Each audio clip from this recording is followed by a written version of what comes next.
You hear that music, you know what time it is. We're talking about what's buzzing in Baltimore. Yes, Rick is kicking us off tonight. Hey, Rick.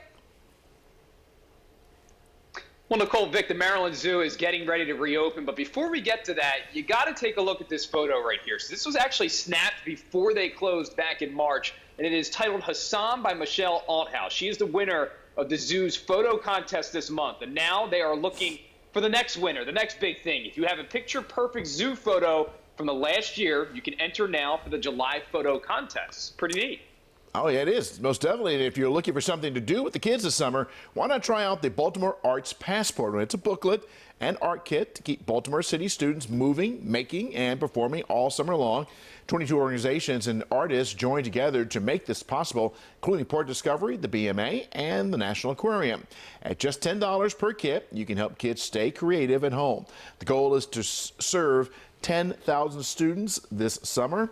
ArtsEveryday.org has all the information you need if you're interested. All right, that's a good idea, but what about ice cream, guys? This is a very special new creation. It's actually a collab between the Charmery and the Takarka brothers. I don't know if I said that right. They wanted to create an ice cream based on a quote that inspired them. So this flavor is based on something the reggae artist Peter Tosh said.